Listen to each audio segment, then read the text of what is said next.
जय जगन्नाथ। श्रीमद्भागवतम द्वितीय स्कंद सप्तम अध्याय श्लोक संख्या 1। श्री ब्रह्मोवाच यत्रोद्यतः क्षितितलो उद्धरणाय बिभ्रत् क्रोडिं तनु सकला यज्ञमयी मनन्तः अंतर्महार्णव उपागतमादिदैत्यं तं दृष्टयाद्रिमिव वज्रधर ददार। इसमें श्री ब्रह्मा जी श्री नारद जी को ये अध्याय का पहला श्लोक में बताया कि यत्र क्षितितल उद्धरण आय उद्यतः, प्रलयकालीन जल में डूबी हुई पृथ्वी को उद्धार करने के लिए सकल यज्ञमयी कौडिंग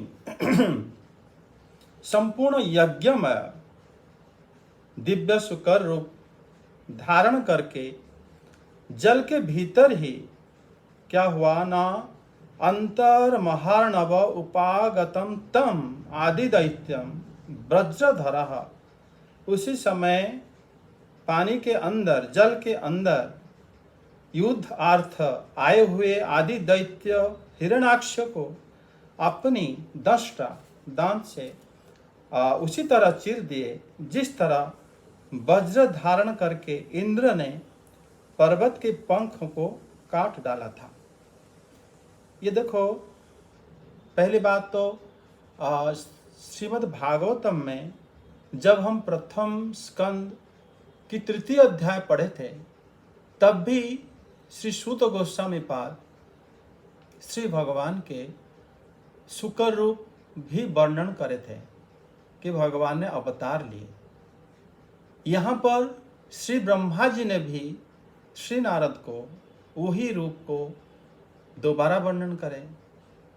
इसमें किसी को भी प्रश्न हो सकता है कि श्रीमद् भागवतम में 18,000 श्लोक है, एक अवतार को 2 बार क्यों बताया गया? उसमें पुनरावृत्ति का दोष नहीं लगेगा क्या? अन्यथा श्रीमद् भागवतम के 18,000 श्लोक क्यों कहा जाएगा अगर एक बात को दोबारा बताया जाता है? तो इसके पहले हम इसके शंका समाधान करेंगे, फिर बताएंगे कि श्री ब्रह्मा जी ने क्या क्या कहा। अब हम देखते हैं जो श्री सूत गोस्वामी पाद जब तृतीय अध्याय में ये श्लोक मतलब ये अवतार बताए थे, वो था तृतीय अध्याय प्रथम स्कंद की तृतीय अध्याय के सप्तम श्लोक में बताए थे। द्वितीयं तु भवयास्य रसातलंगतां महीम् उद्धरिष्यन्नोपादतः यज्ञशः शोकरं वपुः। उन्होंने बताए थे कि अस्य भवाय यज्ञशः, इस जगत के कल्याण के लिए अस्य भवाय यज्ञशः, वो यज्ञों के स्वामी रसातल गतांग महिम, जो पृथ्वी के रसातल में चली गई थी, उद्धरिष्यन् द्वितीयं शोकरं वपुः उपादतः, उन्होंने मतलब यज्ञ स्वरूप शुकर रूप लेकर उन्होंने क्या करे ना, पृथ्वी को उद्धार करे। यहाँ पर श्री ब्रह्मा जी ने बताया कि जब प्रलयकालीन जल में डूबी हुई पृथ्वी को उद्धार करने के लिए श्री भगवान ने शुकर रूप धारण करे और युद्ध करते आए हुए हिरण्याक्ष को उन्होंने युद्ध करा, और जैसे इंद्रदेव पर्वत की पंख काटे थे उसी तरह मतलब श्री भगवान ने हिरण्यकश्यप को वध करे अपनी दंष्ट से। इसमें देखो पहला अंतर ये है, श्री भगवान मतलब श्रीमद् भागवतम ब्रह्म विद्या समन्वितम, श्रीमद् भागवतम श्री भगवान को संबंध में विज्ञान बताता है। भगवान की एक एक गुण जो संक्षेप में श्रीमद् भागवतम में 18,000 श्लोक में अलग अलग रूप में बताया जाता है। श्री सूत गोस्वामी पाद जब शौनकादि ऋषि वृंद को श्री भगवान के अवतार के बारे में बताए थे, उस समय बताए थे कि भगवान द्वितीय अवतार में भगवान शुकर रूप लिए थे एवं उसी समय जब पृथ्वी रसातल में चली गई थी जगत की कल्याण के लिए उद्धार करे। यहाँ पर प्रलयकालीन जल में दोनों में थोड़ा सा अंतर क्या है?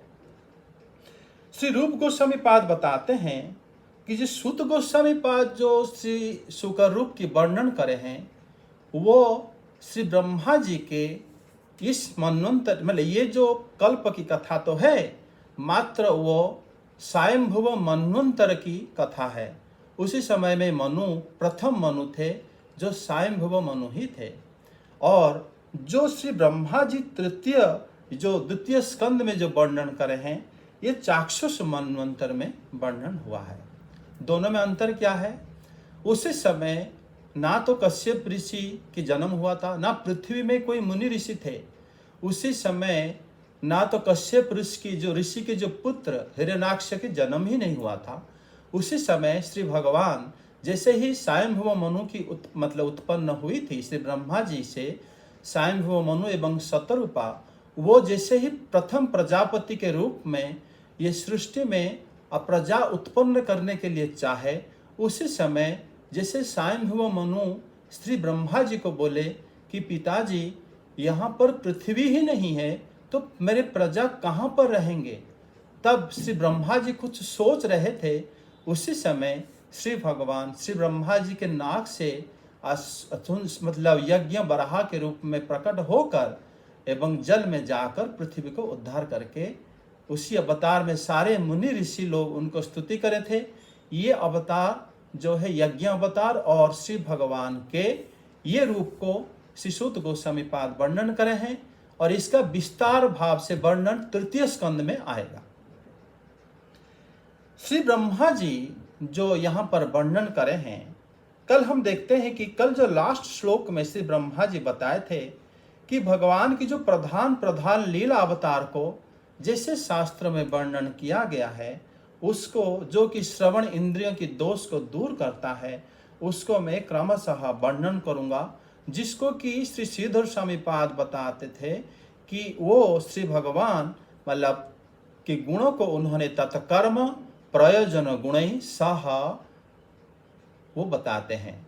पहला है भगवान क्या कर्म करे, द्वितीय है कि भगवान की प्रयोजन क्या था, तृतीय है श्री भगवान की गुण, उसी समय कौन सी गुणों को श्री भगवान प्रकट किए थे।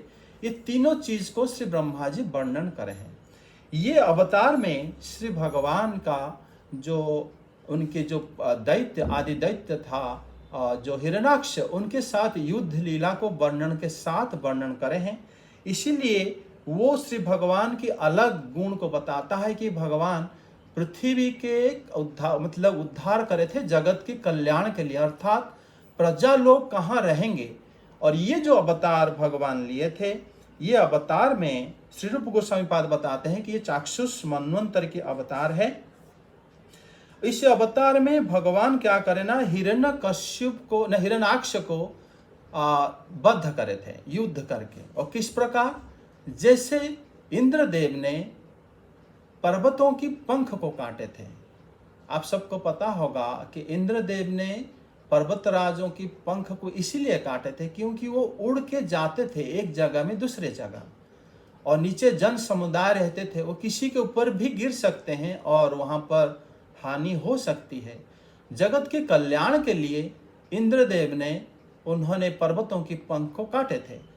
उसी प्रकार जगत के कल्याण के लिए जो आदि दैत्य हिरण्याक्ष है, भगवान सबको उद्धार करे थे। ये तुलना श्री ब्रह्मा जी करते हुए श्री भगवान की जगत कल्याण का जो कार्य है और उनका जो गुण है, यह सब वर्णन करते हुए द्वितीय स्कंद में वही अवतार होते हुए भी एक कदम आगे की ओर श्री ब्रह्मा जी कथा को ले रहे हैं। अर्थात ये श्री भगवान के अलग गुण को व्याख्या करता है, वही ब्रह्म के अलग गुण को सूत गोस्वामी पाद व्याख्या करते हैं। और इसमें पुनरावृत्ति का दोष नहीं लगता कि एक अवतार को भागवतम में 2 बार बताया गया, 2 बार नहीं बताया गया।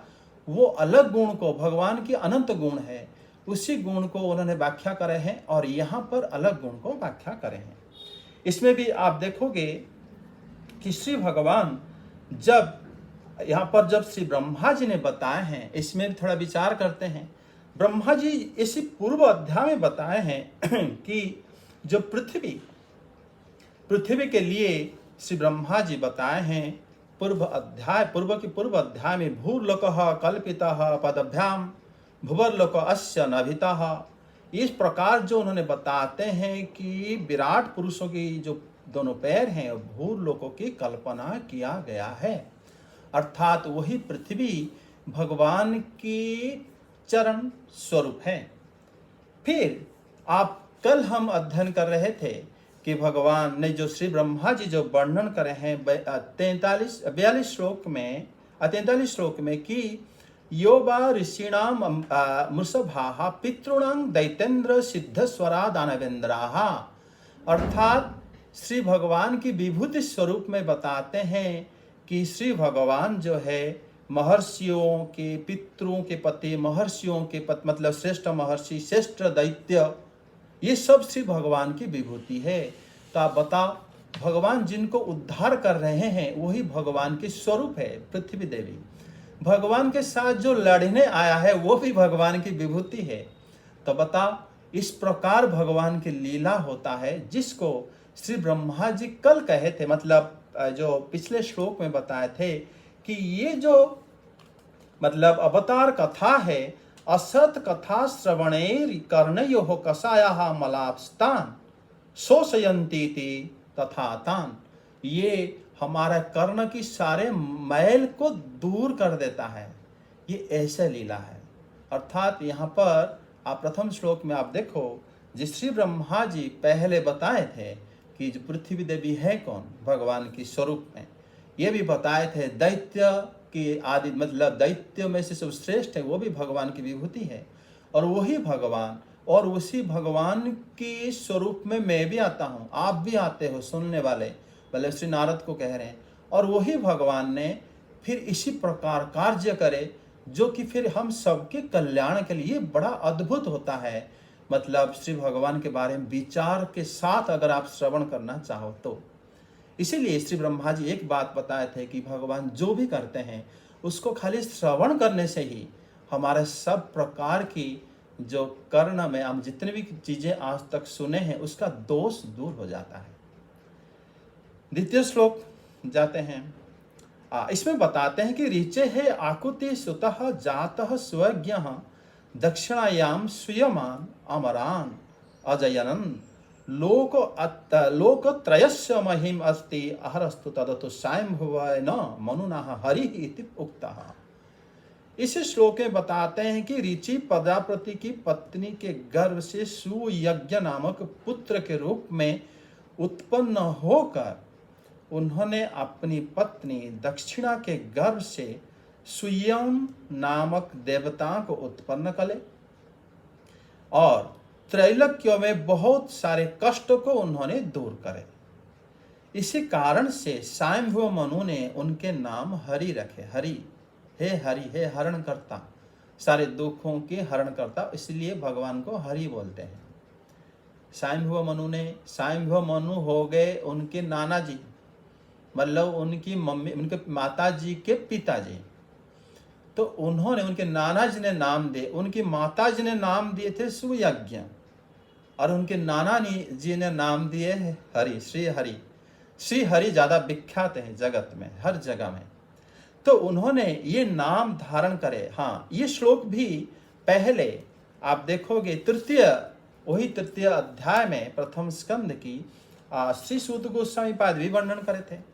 उसी समय में बताते हैं कि ततः सप्तमे ऋचे आकुत्यां यज्ञ अभ्यजायत, मतलब सप्तम अवतार में ऋचि प्रजापति के पुत्र आकुति देवी के गर्भ से उन्होंने यज्ञ रूप में अवतरण हुए। सह यमादोहु सुरगणे ही सह स्वयंभुव ममुम मन्वंतरम अपात। उन्होंने बताया कि उन्होंने माने देवता मानव को मतलब उत्पन्न करके आदि देवताओं के साथ उन्होंने स्वयंभुव मन्वंतर की रक्षा की। उन्होंने स्वयंभुव मनु की रक्षा करे, इतना सूत गोस्वामी पाद बताए, जबकि ये वही मन्वंतर के अवतार है और वही अवतार है, इसमें कोई अलग अवतार नहीं जैसे बरहा भगवान के अवतार था। फिर भी उसमें श्री भगवान की जो मतलब ब्रह्म विद्या समन्वितम, भगवान की संबंध में जो ज्ञान सूत गोस्वामी पाद दिए, यहाँ पर जब श्री ब्रह्मा जी दिए उसमें थोड़ा अलग ज्ञान दिए श्री भगवान की। वो क्या है? पहली बात तो यहाँ पर श्रीधर स्वामी पाद बताते हैं कि यहाँ पर श्री भगवान की दो बातों को यहाँ पर बताया गया है। एक तो मतलब देवो उत्पादनम, उन्होंने देवताओं को उत्पन्न किए अपनी पत्नी से। दूसरा लोकोत्रयार्थी हरणम, लोकोत्रयार्थी हरणम, लोक की सारे लोकों के जो आर्त को उन्होंने हरण करे। एवं इस श्लोक में एक और बात भी है, उन्होंने संबंध स्थापन करते हुए श्री स्वयंभुव मनु से एक नया नाम श्री भगवान ग्रहण करें, जो कि सारे लोगों को इस नाम से बड़े प्रेम हो जाता है कि भगवान है हरि। तो इसलिए यहाँ पर श्री भगवान की जो लीला थोड़ा अधिक रूप में श्री ब्रह्मा जी वर्णन करे हैं, वहाँ पर एक गुण को श्री सूत गोस्वामी पाद वर्णन करते। इसीलिए यहाँ पर पुनरावृत्ति की दोष नहीं लगता कि एक श्लोक को बिल्कुल सेम कहा गया है, नहीं कहा गया है। इस प्रकार यहाँ पर भी मतलब भगवान की जो उनके विस्तार और श्री हरि के नाम, ये सब जो गुण है श्री ब्रह्मा जी ने श्री नारद जी को बताए हैं और बताएं कि इस प्रकार से भगवान के कार्यकलाप सिर्फ सुनने मात्र से ही हमारा कर्ण की दोष दूर हो जाता है। आज इतना रखते हैं, फिर कल आगे। हरे कृष्ण।